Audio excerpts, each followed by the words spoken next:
রহমতুল্লাহি ওয়া বারাকাতুহু। আমরা কথা বলতেছি হচ্ছে যে ১ নম্বর ওয়ার্ড দক্ষিণ পাহাড়তলী জঙ্গল, দক্ষিণ পাহাড়তলী একদম পাহাড়ের ভিতরে একটা গহীন জঙ্গলে একটা মাদ্রাসা। মাদ্রাসার নাম আন-নূর দারুল উলুম তাহফিজুল কোরআন মাদ্রাসা, পাশাপাশি মসজিদ। খুব একদম গহীন জঙ্গলে বললেই চলে। এখানে সাধারণত তেমন কোনো মানুষ, প্রভাবশালী কোনো মানুষ আসে না। সব আছে গরিব মানুষ, অসহায় মানুষ। এদের বাচ্চাগুলো আমাদের মাদ্রাসায় পড়ে ঠিক আছে, কিন্তু সকালে তার বেতন, মাসিক যে একটা খরচ ওটা দিতে পারে না। তো অসহায় বাচ্চাগুলোকে আমরা ফ্রিতে পড়াই, কারো কাছ থেকে অল্প স্বল্প টাকা নিই। সে অল্প স্বল্প টাকা দিয়ে বা ফ্রিতে পড়াই, এগুলোর কারণে দেখা যাচ্ছে প্রতি মাসে শিক্ষকদের বেতনটা আমরা নিয়মিত দিতে পারতেছি না। যা বেতন আমরা জোগাড় করি, হয়তো শিক্ষকদের বেতন যা ওঠে এগুলোর মধ্যে আরো ১০ থেকে ১২,০০০, অনেক সময় ১৫,০০০, অনেক সময় ২০,০০০ এরকম থাকে। তো আলহামদুলিল্লাহ ভাইয়ারা আসছে আমাদের মাদ্রাসা দেখার জন্য।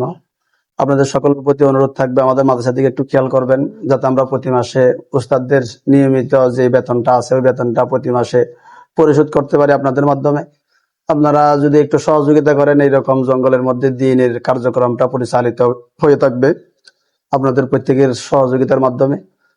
আপনারা যদি সহযোগিতার হাতটা বাড়াই দেন, তাহলে এরকম দিনই মাদ্রাসা ইনশাআল্লাহ দুনিয়ার জমিনে টিকে থাকবে। এই আশা রাখি আমি এতটুকু কথাই বললাম। আল্লাহ হাফেজ। আসসালামু আলাইকুম ওয়া রাহমাতুল্লাহ।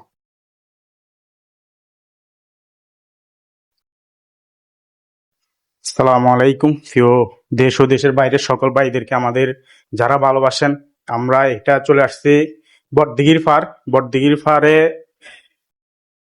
একটি ১ নম্বর সিটি কর্পোরেশনের জঙ্গলের ভিতরে, একদম বাংলাদেশ ক্যান্টনমেন্টের ভিতরে, চট্টগ্রামের এত একটি প্রত্যন্ত গ্রাম যে আসলে এখানে একটি মাদ্রাসা হয়েছে, একটি মসজিদ হয়েছে, যারা এখানে আল্লাহর নামের ধ্বনি দেয়, কিন্তু অথচ দেখেন আশপাশে যতগুলো মানুষ আছে সবগুলো অসহায় মানুষ। তো আসলে আমাদের এখানে শাহ আলম ভাইয়ের মাধ্যমে আসা, যেহেতু আমরা এই এলাকাতে কখনো আমাদের চিনা নাই, জানা নাই, আলম ভাইয়ের মাধ্যমে আমরা আসছিলাম এখানে। তো আপনারা জানেন, আমরা হয়তো আলম ভাই একটা ভিডিও দিছিল, এটা আমরা চাচ্ছিলাম।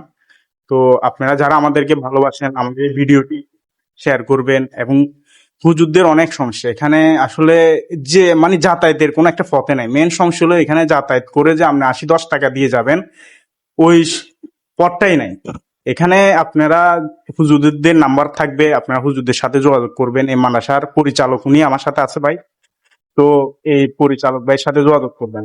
আপনারা যতটুকু পারেন সাহায্য সহযোগিতা এই মাদ্রাসাটির জন্য করবেন।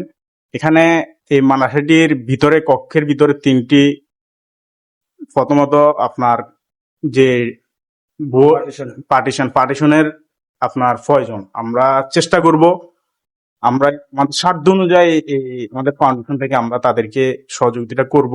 তো তাদের মাসিক যে সমস্যাগুলো, বেতন স্টুডেন্টদের থেকে একদম ২০০-২৫০ টাকা, এটা কিন্তু একটা বেতনে নাই। স্টুডেন্টদের থেকে যে বেতনটা নিচ্ছে ২০০-২৫০ টাকা দিয়ে, এখন আপনি একটা চা বন যদি ২ দিন খান, ২০০-২৫০ টাকা শেষ।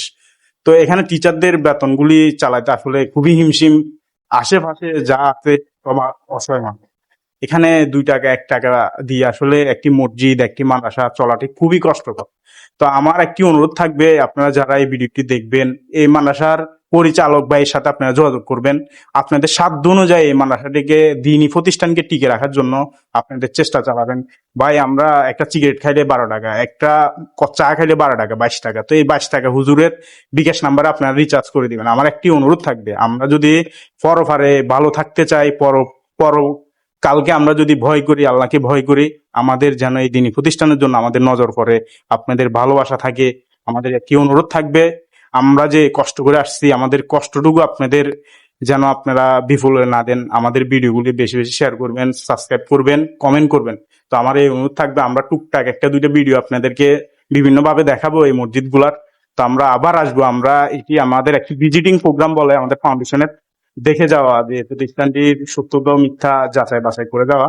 তো আমরা আসছি, আমরা দেখছি দুচোখে আমাদের, এটা একদম বলা যায় রাস্তাতে, মানে এখানে কোনো রাস্তাই নাই। যে আসলে চট্টগ্রামকে বাংলাদেশের ২য় বৃহত্তর একটি রাজধানী বলা হয়, যে চট্টগ্রামের ভিতরের এই অবস্থা আসলে আমি দেখে নিজে মন মতো।